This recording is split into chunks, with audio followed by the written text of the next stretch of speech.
We start at around 800 AD, medieval Germany. Except Germany looked nothing like it does today, and it had a completely different name. After centuries of Germanic tribes, huge empires made up of kingdoms, principalities, and duchies inhabited the land. First, Germany was part of the Carolingian Empire, ruled most notably by Charlemagne. Here is what it looked like until 843, when the Treaty of Verdun split Charlemagne's empire into 3 kingdoms, including East Francia, of which the Kingdom of Germany became part. This was eventually succeeded by the Holy Roman Empire, which looked like this. For centuries, this was the most powerful monarchy in the world, and managed to last almost 1,000 years until the Napoleonic Wars. As part of this gigantic empire, the Kingdom of Germany became relatively prosperous and powerful, with an estimated population of 8 million by 1200. Now let's do a deep dive into the empire's economics. Note that these early sections encounter problems for meaningful analysis.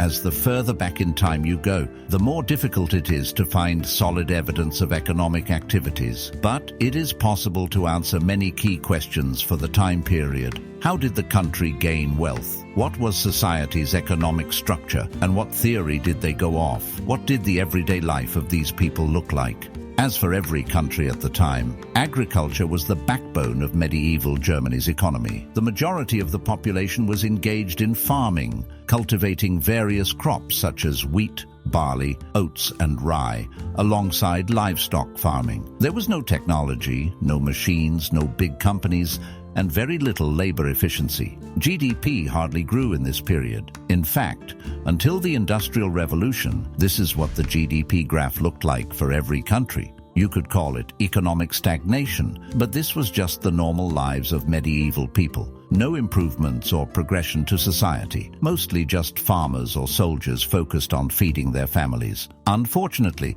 the feudal system, the dominant medieval hierarchical system, made change for these people nearly impossible. The society was organized into a hierarchical system of lords, vassals, and serfs. The nobility, including dukes, counts, and knights, held vast land estates and exercised political and economic authority over their territories. In return for smaller land grants and protection, vassals swore allegiance to their feudal lords and provided military service when required. This feudal structure centered around agricultural production. The feudal lords, who controlled large estates, granted land to peasants or serfs in exchange for labor and a share of the produce. As a result, the system was extremely hierarchical, with a lord overseeing agricultural production and providing protection to the peasants in exchange for their service. Despite providing some level of stability, there were few promotional opportunities for the serfs, creating extreme economic inequalities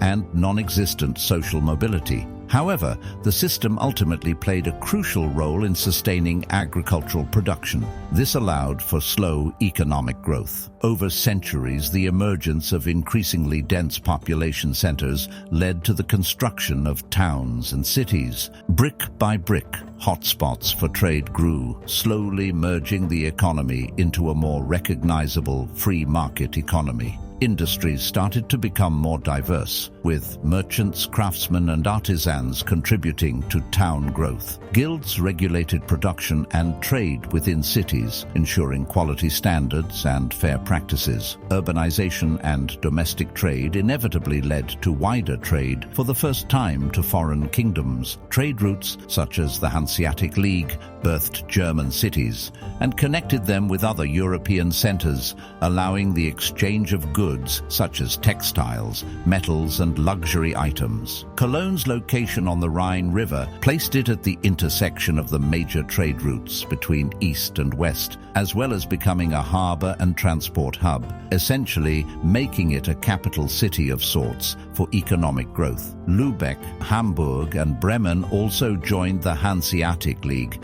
which stretched from England to Russia. These cities led the way for economic progression, but they also unintentionally facilitated the death of half of Germany's population. In the mid-1300s, Europe faced the wrath of the Black Death. Trade routes along the North Sea helped transmit the deadly pandemic, leading to the deaths of around 30 to 60% of Europe's population. It also led to incredibly positive economic reforms. Ignoring the obvious negatives, this disease actually helped improve the lives of many of society's poorest. A huge reduction in the supply of serfs meant that if they survived, they became a more valued commodity. Landowners were now willing to give more acceptable pay and conditions to their workers. Not all were so lucky. Throughout the medieval and early modern periods, dynastic wars destroyed the livelihoods of many people. The economics of the Holy Roman Empire's wars was quite astonishing. The Holy Roman Empire relied on individual rulers to finance wars themselves. This always led to heavy taxation, which almost always led to tensions, and, on slightly rarer occasions, led to rebellions. If that failed, rulers resorted to borrowing from wealthy nobility or foreign countries. Lenders often gained favors or land promises in return. Prolonged wars often bankrupted the participants, thanks in part to resource depletion, inflation, or disruption of trade. By far the most destructive war for the Holy Roman Empire was the 30 Years' War, waged between 1618 to 1648. What started as an escalation of religious tensions following Protestant reformations ended with a continent-wide conflict claiming the lives of up to 50% of Germany's population, as well as setting the economy back generations. The war was notable for its atrocities and overall lack of control, with most of the suffering concentrated in Germany. Widespread violence and looting occurred as armies from various European powers marched through German territories. Entire towns and regions were devastated. Armies moved back and forth across the countryside year after year, levying heavy taxes on cities and seizing the animals and food stocks of the peasants without payment. As a result of decades of famine, disease, killings and destruction, huge scores of terrified locals emigrated away from Germany. The Treaty of Westphalia in 1648 ended the 30 Years' War. It allowed a degree of increased religious freedom, as well as recognizing the sovereignty of individual German states within the Holy Roman Empire. This fragmentation and decentralization could be interpreted as the beginning of the end of the empire, though some German states, such as Bavaria, became more absolutist in their monarchies. The war's impact on the German economy was enormous. The devastation had a direct impact on state-building efforts in Germany during the entire early modern period. The recovery period for the economy was slow and gradual, not ending until the 1700s, almost half a century after the war ended. Rebuilding efforts, technological innovations, and the growth of trade contributed to this recovery. But something more important was occurring during this period. The economy entered a transitional period, with feudalism slowly but surely phasing out. The replacement? Capitalism. If you define capitalism, it states the importance of private ownership of land, trade, and industry. While the latter two took a long while to implement themselves into German economics, we can see evidence of private land ownership as soon as the early 1700s. Enclosure movements, where agricultural land becomes increasingly privatized and out of the monarch or government's reach, began in England, but spread to much of Europe across the early modern period. For revenues to increase, there was increasing pressure to improve the productivity of farms. Enclosure allowed landowners to convert common lands into more profitable and efficient forms of agriculture, encouraging large-scale farming and using new innovations such as fertilizer. Do not understate how much of a turning point this was. The enclosure movement in Germany set the stage for more market-oriented agriculture and wholly contributed to the transition from feudalism to a more capitalist economic system. It also laid the groundwork for agricultural modernization, which would greatly increase farm yields, which increased capital accumulation, which led to diversification and the Industrial Revolution. But more on that later.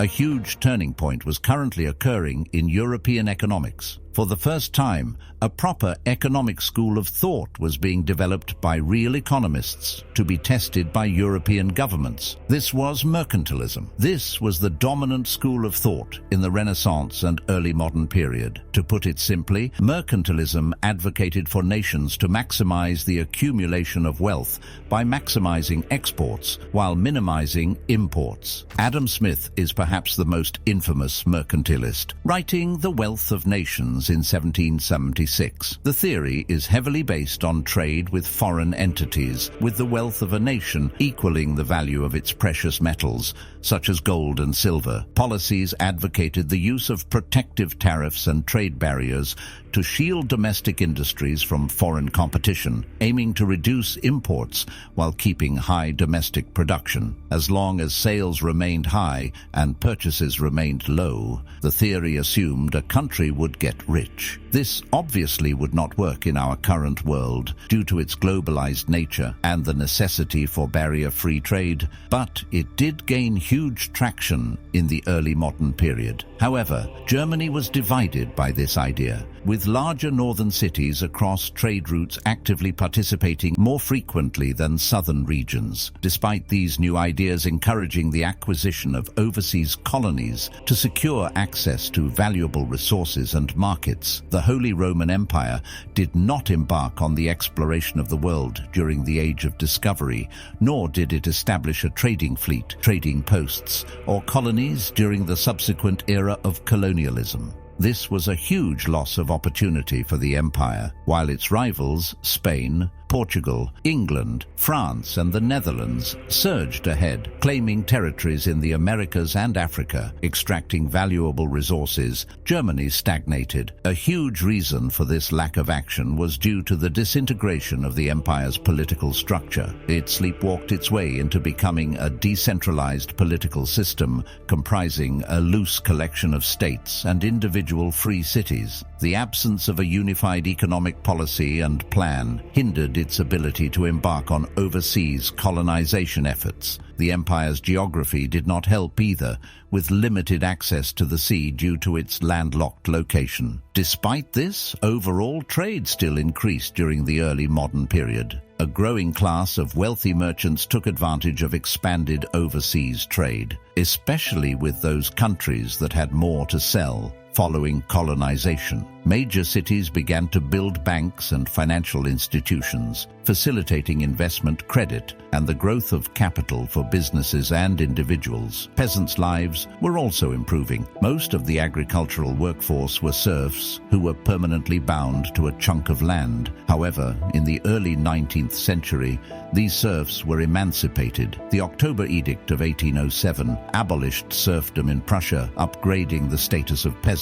while letting them buy and sell land they were working on. But most importantly, they were no longer under the obligation to provide a lifetime of service to their lord. After 1815, other German states followed in this emancipation, changing the social landscape forever. Things got even better for Germany. Across Europe, there was a second agricultural revolution emerging. Starting in Great Britain, the adoption of more efficient crop rotation systems, such as the Norfolk four-course rotation, improved soil fertility and agricultural yields, increasing food supply and surplus for trade. This new technology made its way to Prussia in the early 1800s, eventually spreading south in the following decades. This was huge for economic growth. It is estimated that total agricultural output grew 2.7-fold between 1700 and 1870, and output per worker grew at a similar rate. Population was now exceeding earlier peaks, and for the first time ever, 4 families produced enough food for 5 families. With the liberation of a significant portion of manpower, a huge swath of workers was now available to enter a completely new workspace. Therefore, the Second Agricultural Revolution directly made possible the Industrial Revolution. This is by far the most important period of economic and human history, since the transition from hunter-gatherers to farmers 12,000 years ago. From 1760 to around 1840, it transitioned the economy from handmade production methods to machines, allowing the dominant output sector to change from agrarian to manufacturing. Factories, using new power sources such as water and steam, greatly increased economic efficiency, multiplying overall output. It took a while for Germany to catch up to the likes of the United Kingdom in terms of industrial development. While it took until 1850 for most of their rivals to fully transition, it took another few decades for Germany to establish itself as an industrial powerhouse. They had an incredible workforce with a good educational system and work ethic, which benefited them in the long run. Eventually, Germany became the center of industrialization. This had a great number of consequences for Germany, both positive and negative. First of all, GDP grew exponentially and sustainably for the first time. Germany embraced the technological innovations that came with the revolution, allowing industries like textiles, steel, chemicals, and machinery to explode in growth. German industrial products found markets both domestically and abroad. Increased exports of manufactured goods proved early modern ideas outdated, as now the economy became built on manufacturing and exportation. Banks had the important role of financing German industry, especially bank cartels, who grouped together to support particularly heavy industry. This led to improved living standards for all citizens. As industries expanded, urbanization accelerated. Many rural inhabitants migrated to cities in search of employment in the growing industrial sector. Cities like Berlin, Hamburg, and the Ruhr Valley became industrial hubs, hosting factories, mills, and production centers. While urban life presented challenges, it also offered new opportunities and access to amenities such as healthcare, education, and sanitation. Business owners had increased demand for labor in factories and mines. Wages, though often meager by modern standards, improved massively compared to agrarian livelihoods, creating a cycle of FOMO for those living in the countryside. Mass production made consumer goods more accessible to a broader population. Items such as clothing, household appliances, and even food products became more affordable and widely available. To support industrial growth, Germany invested in expanding infrastructure and transportation networks. The construction of an extensive railway network in the 1840s connected regions and facilitated the movement of raw materials and finished goods, reducing transportation costs. By 1880, Germany had one of the largest railway systems in Europe, with 9,400 locomotives pulling 43,000 passengers and 30,000 tons of freight. Canals and improved roads further improved the transportation of goods. Most European countries saw similar improvements during this period. However, Germany soon started to set itself apart thanks to its vast reserves of coal. The Ruhr Valleys first opened coal mines in the 1750s, and over the next century, the whole northern region became littered with them. Coal completely fueled its industrial growth. Its transition to an industrial superpower between 1850 and 1900 can be reflected just by comparing coal output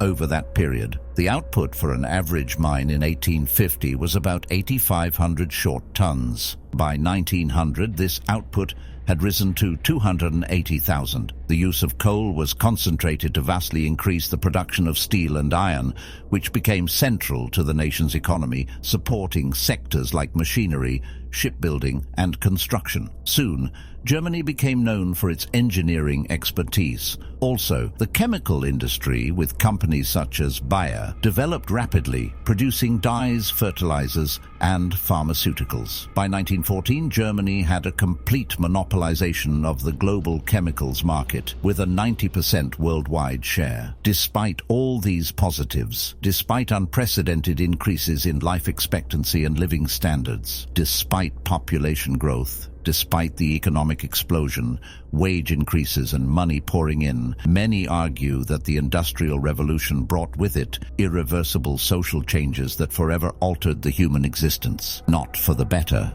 but for the worse. First is an impact that has carried on to this present day: inequality. Industrialization concentrated wealth in the hands of entrepreneurs and industrialists who could invest in factories, machinery, and infrastructure. Poor people couldn't use money to their advantage. They could only offer their labor as a service. So the rich got richer by reaping the profits created from their investments, while the poor had no way of escaping their factory jobs. The industrial period is well known for its brutal working conditions, including long hours, dangerous machinery, and inadequate pay. Child labor was also prevalent in factories and mines. Rapid urbanization brought challenges related to overcrowding, inadequate housing, and unsanitary living conditions. There was a notable regional divide in terms of industrial development. The northern German states were much richer in natural resources than those in the south. For example, the Ruhr Valley benefited from coal and iron resources, while resourceless regions in the south had to resort to smaller economic enterprises. All these problems did not go unnoticed. There was growing class tension between the elite and the poor. A remedy came in the form of trade unions. Their presence began thanks in part to the dissolution of the Holy Roman Empire in 1806. The German Confederation succeeded the empire in 1815, but only lasted until the German Revolution in 1848. This revolution, motivated by working-class sentiments, aimed to transform the Confederation into a unified German federal state with a liberal constitution. Despite the rebellion being quashed, Germany eventually became unified in 1871 with the creation of the German Empire, also known as the Second Reich. The Chancellor was Otto von Bismarck, a liberal who created the first welfare state in the modern world. The main goal of unification was to meet the needs of the working class, a policy that Germany never looked back on. Despite becoming the center of European industrialization, they became increasingly liberal, and as a result, trade unions gained huge traction in the late 19th century. These played a significant role in advocating for labor rights, influencing wages, and improving working conditions during this era. Ultimately, they represented the wants and needs of the working class. They engaged in collective bargaining with employers, organized strikes and protests, and pressured employers and the government to address labor grievances, often resulting in concessions and improvements. For some, though, trade unions were not enough to address the economic disparities. Some wanted the system to change completely. Karl Marx was a German-born philosopher and economist who is best known for his criticisms of capitalism and birthing Marxism, which would then heavily influence socialism and communism. By his publication of The Communist Manifesto in 1848, Germany, along with every Western superpower, had become full capitalist states. The Industrial Revolution paved the way for free markets, capital accumulation, and exponential economic growth. However,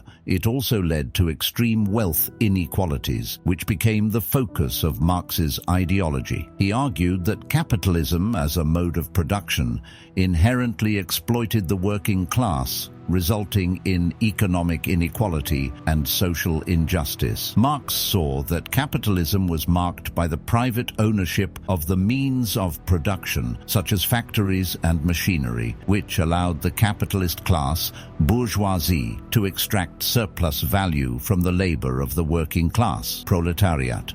For him, an economic revolution was inevitable. As the working class became increasingly aware of their exploitation, they would organize and eventually rise against the bourgeoisie, leading to a proletarian revolution. Marx envisioned a future where the means of production would be collectively owned and controlled, eliminating the class-based inequalities inherent in capitalism. This only came to fruition a century later through the aftermath of war. Despite directly influencing the 1917 Russian Revolution and the communist policies it inhabited, he had little impact on the German economy during his lifetime and was ordered to leave the country forever in 1849, after King Frederick William IV implemented counter-revolutionary measures against left-wing opponents. Germany had entered the 20th century as a global titan. Their share of world trade increased from 17% in 1880 to 26% in 1913. In this same period, German exports tripled, and they exceeded Britain's share of world manufacturing production, dominating the steel industry. They now entered a formidable top three with the United States and Great Britain, and everything looked on the up for the Germans. However, something would interrupt this progress, something great. When Germany unexpectedly entered World War I in 1914, they could not have foreseen the devastating consequences the war would have on their future. During the war, Germany struggled with a British blockade of supplies. More of its own natural resources were used to fill this import gap. However, some resources could not be produced domestically. Notably, nitrates needed for fertilizer were significantly undersupplied as imports and domestic production became impossible. As a result, agricultural productivity dramatically declined. Most civilians were mobilized, so most industry shifted to armament or food production. Unemployment surged briefly but calmed once the workforce was redirected to war-related activities. To stop industry from collapsing, the government began exempting millions of eligible men from military service to keep the industrial workforce alive. Because war-related work paid far better, other peacetime industries declined by around 43% by 1918. Overall, the war slowly ate away at the German economy over the war's duration. By the end, the economy shrank by approximately one-third, with overall industrial production down by 40% compared to pre-war levels. Alarm bells were ringing for Germany. To fund the war, Germany suspended the convertibility of its currency to gold. Then they decided to pay for the war entirely by borrowing, believing they could pay off its debts by imposing reparations on the opposition, provided they won the war. They did not consider the scenario of losing the war. To their ultimate devastation, this was the scenario that came to reality. The empire faced huge war debts, a weakening exchange rate, and now the mercy of their arch-rivals. The worst of the consequences occurred following the war. The Treaty of Versailles in 1919 was the key turning point for Germany. It essentially turned them from a global superpower to bankrupt at an instant. As the victors of the war, it was up to the Allies to determine Germany's fate, and they did not hold back. They blamed Germany for starting the war, forcing them to pay reparations, many times of which it could afford. The total cost of these reparations was assessed at 132 billion gold marks, equivalent to $442 billion in today's money. They also had to give up resource-rich territories to their neighbors and have strict limitations imposed on their military, forcing them to reduce to 100,000 troops. As most industry at the time had transitioned to military-related activities, this treaty resulted in mass cutbacks and layoffs. All in all, the treaty aimed to completely destroy the German economy. There were harsh penalties for not meeting demands. To meet the reparation payments, Germany resorted to printing money, which, as everyone now knows, leads to inflation. But this wasn't just any normal inflation. Germany suffered the doomed cycle of hyperinflation. Over the span of 5 years, their currency became completely worthless. It collapsed from a value of 8.9 marks per dollar in 1918 to 4.2 trillion marks per dollar by November 1923. All hell let loose. Savings were destroyed. Trade disappeared as no country wanted to deal with a worthless currency. People carried piles of money to pay for necessities. Eventually, the monetary exchange system ceased to exist and was replaced by a goods exchange and bartering system, where people swapped valuable items with food. Political instability reigned, causing the end of the German Empire. In came the Weimar Republic. Also, in came the United States, with huge bank loans to save the German economy.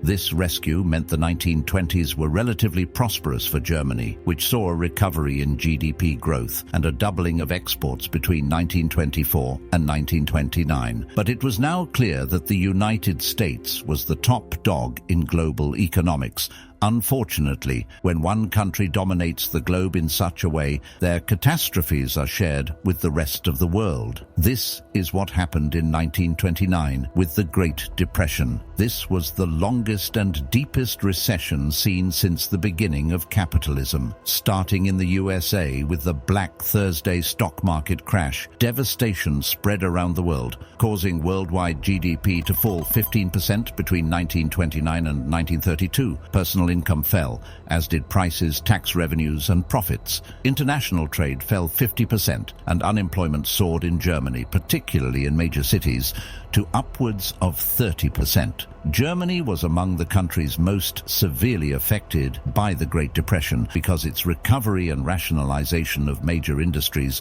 were financed by unsustainable foreign lending. They relied on this lending to ease its hyperinflation crisis and to pay off reparations. New York banks could no longer provide these services, and lending ceased in 1930. As a result, Germany got hit hard with the worst effects of a depression. Confidence in the German system plummeted, and a banking crisis ensued. The second largest German bank, Danat Bank, failed, worsening an ongoing worldwide banking crisis. A credit squeeze made it difficult for businesses to secure loans, hindering investment and economic recovery. Poverty and despair fueled discontent among the German population. Unemployment was in the millions. Efforts to address the problem were counterproductive, with protectionist trade policies, rising tariffs, and a disjointed international approach. All hope had been lost. This gave birth to political extremism. Both the far left and far right engaged in violence. Centrist parties began to fade. No compromises could be made. The German population,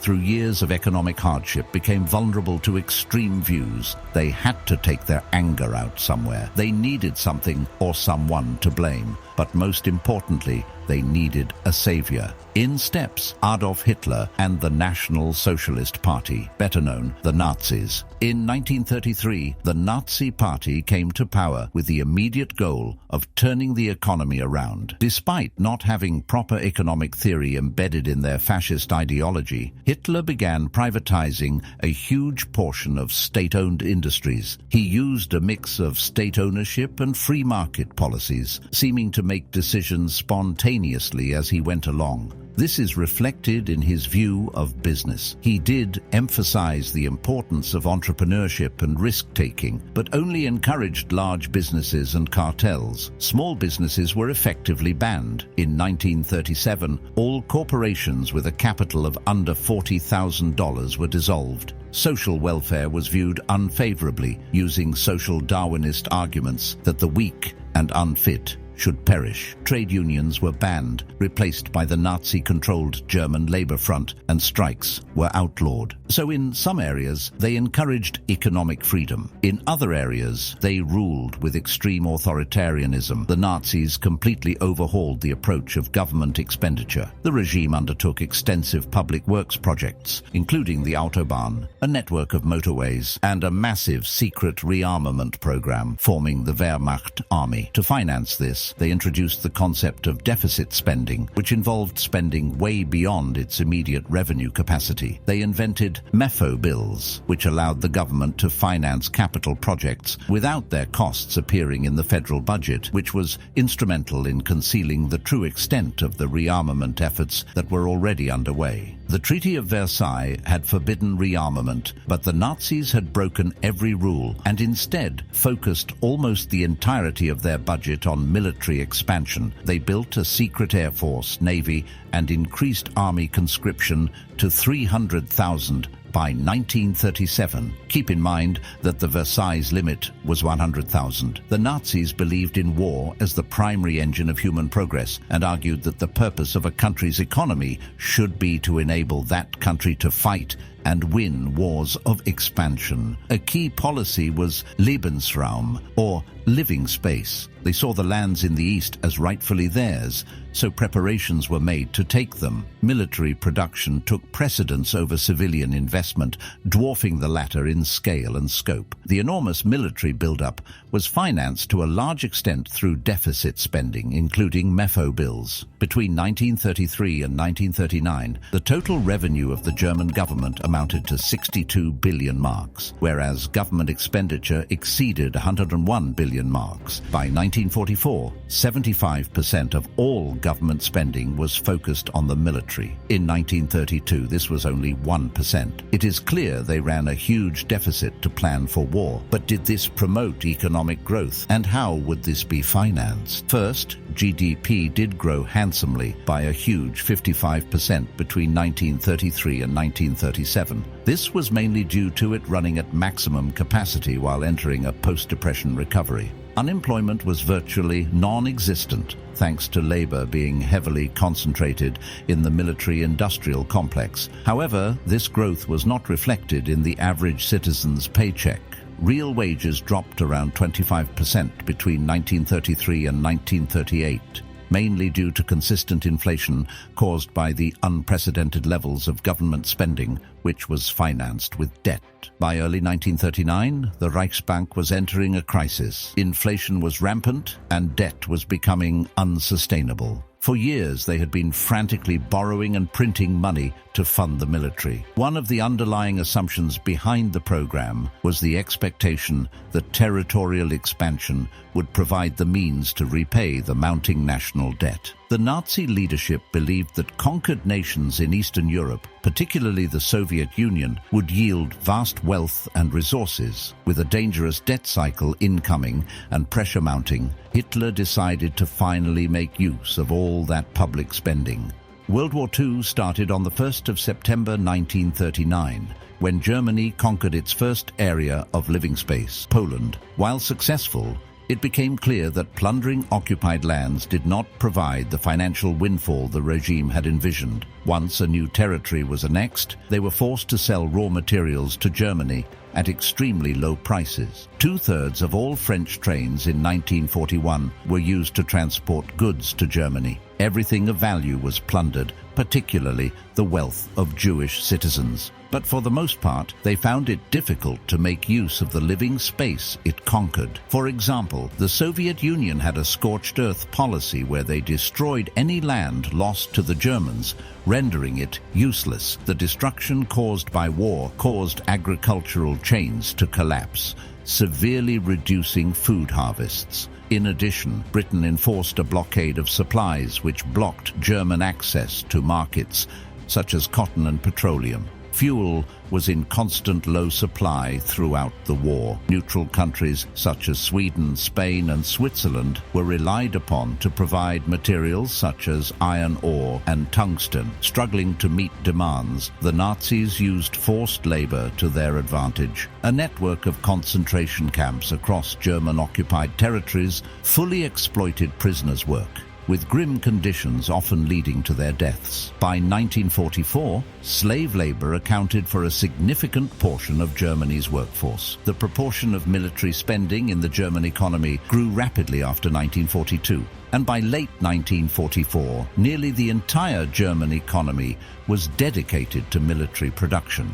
But it was insufficient to match the Allies' output. The Allied bombing campaign further strained resources and manpower, contributing to the collapse of the German war economy in 1945. The end of the Nazis came in May 1945, with Allied and Russian forces surrounding Berlin. With the loss of all conquered lands and the loss of the war itself, the country entered the period known as Stunde Null, or Zero Hour, where Germany lay in ruins and the society had to be rebuilt from scratch. Germany was no longer Germany, with the Allied victors taking control of the nation. They split it into two, West Germany and East Germany. Britain and America had taken control of the West, while the Soviet Union took control of the East. For the first time, a country had two completely different economic systems in place, only separated by an invisible line. To the West, free markets and capitalism. To the East, state-controlled communism. This separation set out drastically different paths for each side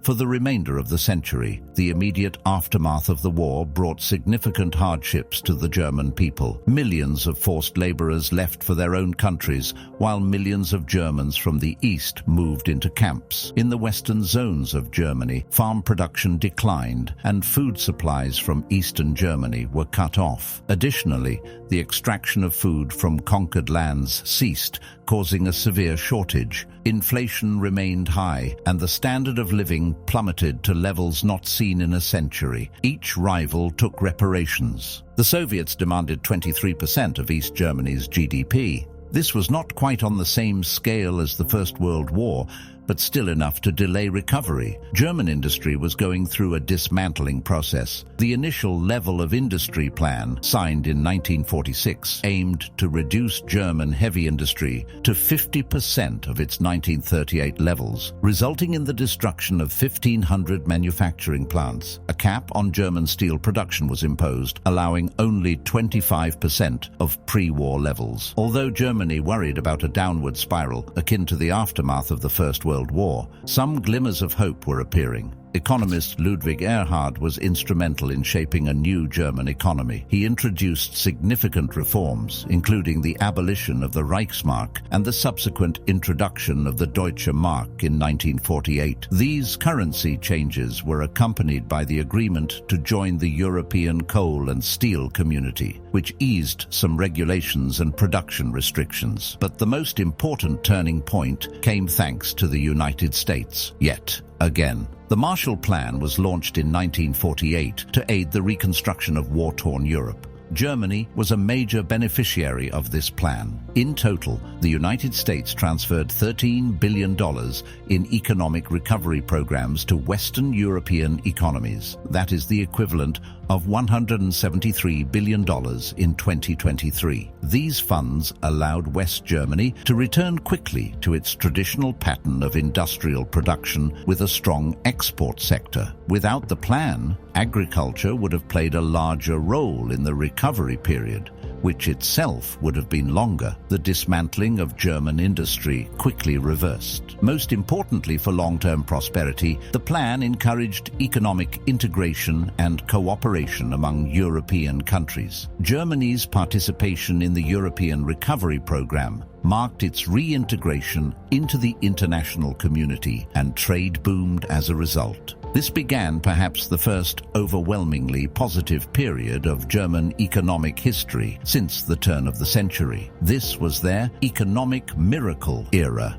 This era of unprecedented prosperity was characterized by soaring industrial production, surging GDP, and a substantial increase in living standards. Industrial production grew 25% in 1950 alone. From 1950 to 1960, GDP rose by 2/3, unemployment fell from 10% to 1%, and wages grew by 80%. Several key factors contributed to this remarkable turnaround. First, the aforementioned Marshall Plan and currency reform into the Deutsche Mark gave Germany a stable footing to launch from, as well as removing any hyperinflation worries. The government then introduced significant tax cuts, which stimulated consumption and investment. A West German in 1950, with an annual income of about 2,400 Deutschmark, saw a huge marginal tax rate reduction from 85% to a staggering 18%. Erhard's next move was to abolish price controls, which were restrictions enforced by governments on the prices that could be charged for goods and services. Removing these restrictions returned supply and demand to an equilibrium, ending shortages and incentivizing producers to increase production, which also increased efficiency. West Germany then embarked on a path of high capital investment rates during the 1950s. A small need for replacement capital investments, due to the previous destruction of capital, allowed for a rapid increase in economic output. The economic miracle not only revitalized the economy, but also significantly improved the living standards of West Germans. The purchasing power of wages increased by 73% from 1950 to 1960. Citizens enjoyed a higher standard of living, with greater access to consumer goods, including television sets, leisure activities, and quality food. A fundamental reason for this success was the adoption of a brand new economic model, the ordo-liberal growth model. This was an economic philosophy adopted by the Germans, which at its core advocated for the best possible free market outcomes. It realized that these outcomes may have needed government assistance, such as the breaking up of monopolies, but it ensured that governments had limited overall control. This model laid the foundation for the economic structure that Germany used for decades. This was the social market economy. It mixed the free market ideals of the ordo-liberal model with a strong emphasis on social responsibility and government intervention to ensure fairness and stability. At its core, it valued the concept of freedom with responsibility. The state's primary function was to safeguard the competitive environment, preventing the emergence of monopolies or oligopolies, including state-owned ones. However, the social dimension of the social market economy was still significant. It reflected the German commitment to an economy that benefited not only the wealthy, but also workers and individuals who may struggle in a competitive market. Over time,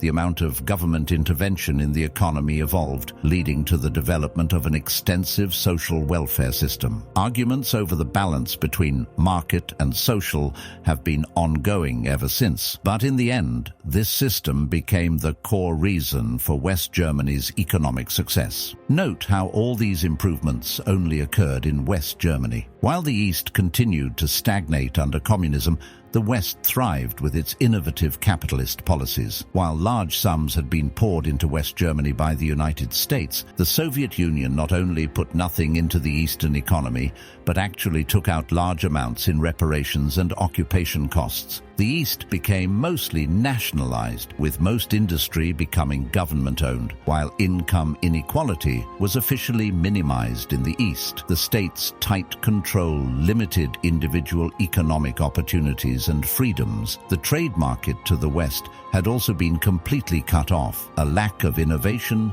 slow growth, and economic inefficiencies caused 3.5 million East Germans to flee to the West. The problem became incredibly embarrassing for the East, so much so that they built the Berlin Wall in 1961 to prevent further migration. Germans were now trapped, with prosperity only being visible through peeking over a giant wall. This Western miracle did not last forever, though. From the 60s onwards, growth began to slow, and the period saw a great many changes. The Berlin Wall construction cut off Eastern labor supply. Additionally, concerns about potential overheating and inflation led to efforts by the Bundesbank to cool down the economy. Through cutting down government expenses, Erhard was voted out in 1966 due to these economic worries and was replaced by the Grand Coalition, a group of social unions and parties. The previously laissez-faire approach was now being phased out, replaced by a Keynesian governmental approach to economic management. The state now had more control in shaping long-term economic trends and smoothing out business cycles. The deliberate cooling down of the economy illustrates this. By making proactive decisions to prevent future inflation,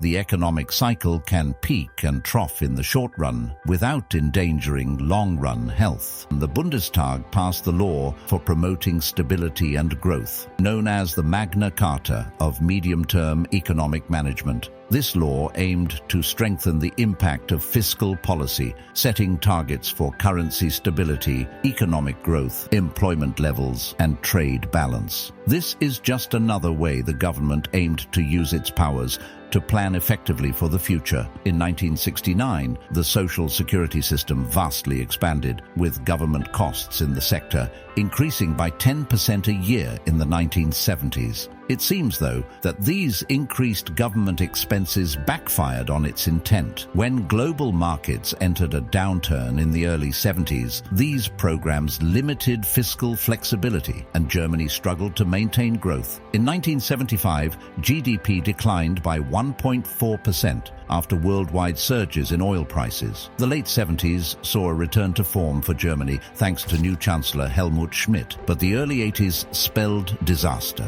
More turbulence in the markets showed negative GDP growth, rising unemployment, and stubborn inflation. Schmidt's government collapsed, and Germany needed new ideas. They were desperate to replicate the booming conditions of the 50s and early 60s, but this large government experiment was clearly not working. Germany needed a leader with free market ideals to take them back to the golden days of economic growth. In steps, Helmut Kohl, the longest-running chancellor since Otto von Bismarck, a century ago. Did he reduce the government's role in economic policy? Yes. Did it result in extreme growth akin to the post-war years? Not really. The first part of Kohl's plan was to cut government expenditures and taxes, thereby reducing the fiscal burden on businesses and individuals. He also initiated a series of privatization measures. State-owned institutions, including Volkswagen and Lufthansa, were privatized. This move aimed to help transfer overall economic control from the state to market forces, which proved successful. Bundesbank statistics reveal a decline in the state's role in the West German economy. Between 1982 and 1990, the state's share of GDP decreased from 52% to 46%. The theory behind this was to maximize economic efficiency, as free markets have proven to do time and time again. But despite these policy changes, economic progress during the 1980s was uneven. For most of the decade, there was a small gradual improvement in growth and a slight decrease in inflation. However, unemployment remained a persistent issue, with limited job growth until the end of the decade. It was only in the late 80s that West Germany's economy showed signs of revival. Kohl's tax rate reductions were associated with increased economic vitality and higher revenues. GDP growth rates in 88 and 89 reached their highest levels of the decade, at 3.7% and 3.6% respectively. But by this point, there seemed to be a missed opportunity. The goal of matching the 1950s did not come to fruition. There had been a decline in the growth rate since then, an upturn in unemployment since the 1960s, and a gradual increase in inflation. Although the West German share of total world production grew from 6.6% in 1965 to 7.9% in 1975, this had fallen to 7.4% in 1987. These last few decades were disappointing, but it could have been a lot worse for the West. They could have shared the same fate as the East, but they did not need to dwell on this much further. On the 1st of July 1990, Germany reunified due to the disintegration of the Soviet Union. The West and East states merged to become one Germany, symbolized by the knocking down of the Berlin Wall. But how does a capitalist and socialist state suddenly become one? What would the economy look like? Were there many difficulties? It certainly wasn't a simple transition. The West German government recognized the need to privatize the East German economy early in the reunification process. Over 14,000 companies were privatized by 1994, but there was much confusion over property rights, as decades of Soviet and Nazi leadership meant there were no original property owners. It had been in government control for generations, so anyone with a family history of ownership had put claims in for East German land. Over 2 million claims were filed, with courts settling over lengthy processes. Many people became rich, but many people felt like they unfairly missed out on land and company redistribution. The CEO of the trust agency who took charge of this process, Detlev Roveda, became so unpopular that he was assassinated in 1991. The difficulty of transitioning from socialist to capitalist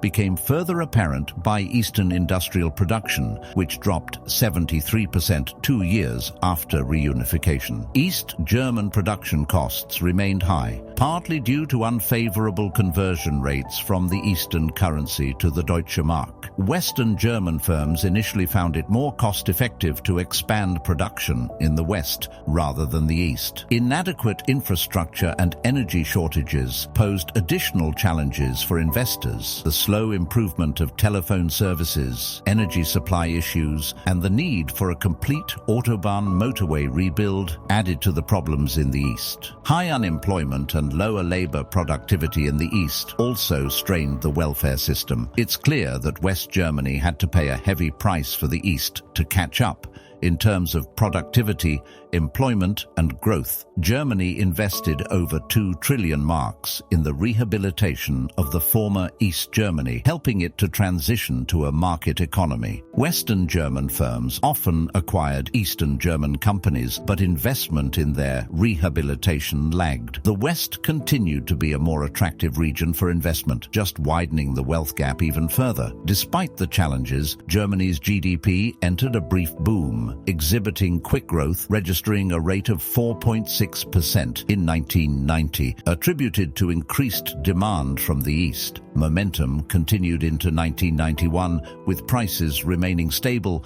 and total unemployment dropping. Interestingly, a significant portion of the new jobs in Western Germany were filled by individuals who had either moved from Eastern Germany or were commuting from those regions. 250,000 east-to-west commuters in 1990 increased to 400,000 the year after. This influx not only increased demand for goods with a new market of 16 million people, but it also boosted the workforce by over 1%, a level of increase not seen since the economic miracle years. The Bundesbank took familiar steps by cooling down the expansion. Worried about a surge in money supply and growing deficits, a series of interest rate hikes were implemented. This significantly slowed the economy, resulting in a recession, with negative growth rates in 92 and 93. However, this period marked a milestone, with German GDP crossing 3 trillion marks for the first time. They also became a founding member of the EU in 93, strengthening trade and relations with other European countries. When interest rates reduced back to low levels,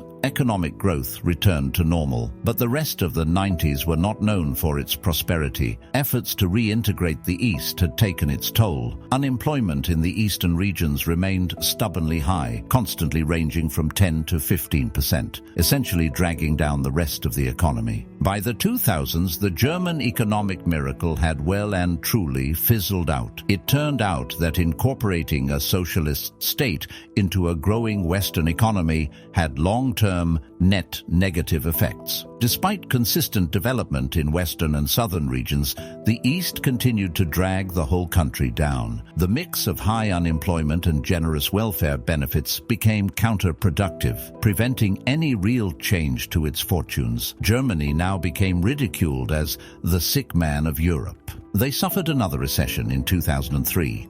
Between 1988 to 2005, economic growth rate was a very low 1.2% annually.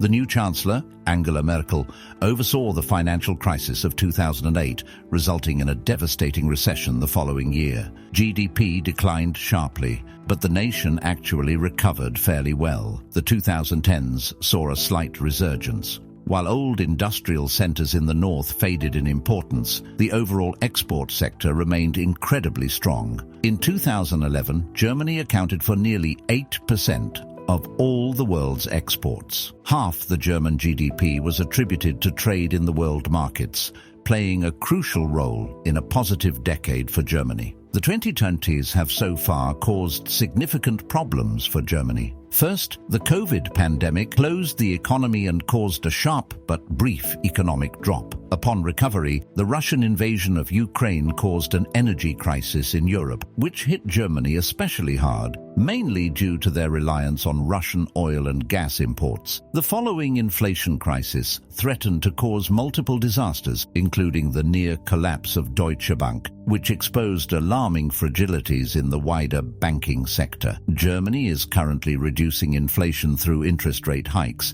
and is expected to recover with a relatively soft landing. And that leads us to present-day Germany. The last 2 decades have seen an overall return to form, with them establishing themselves as Europe's largest economy, boasting a nominal GDP of $4.3 trillion in 2023. They remain one of the biggest exporters globally, recording the world's highest trade surplus in 2016. Over the course of the late 20th century, services replaced industry as the dominant sector, now accounting for around 70% of total GDP, with industry at 29%. Despite this, they remain the largest manufacturing economy in Europe. They still hold a reputation of engineering expertise, illustrated by vehicles and machinery comprising their top 2 exports. Chemical goods have also remained high on that list since the first Industrial Revolution enterprises. 99% of all German companies belong to the German Mittelstand,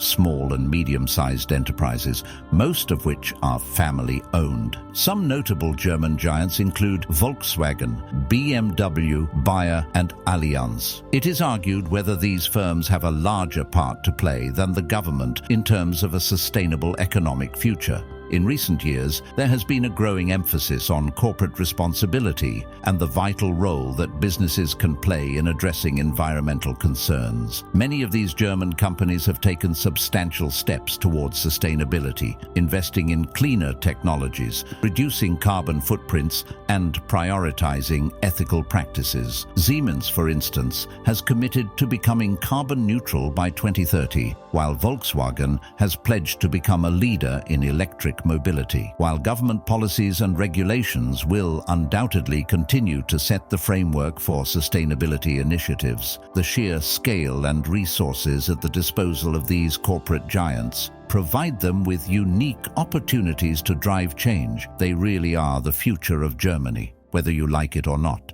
So, in tracing Germany's economic journey from the medieval period to the present day, we've witnessed a nation marked by exhilarating highs and challenging lows, from the medieval Hanseatic League's flourishing trade to the tumultuous 20th century divisions and reunification.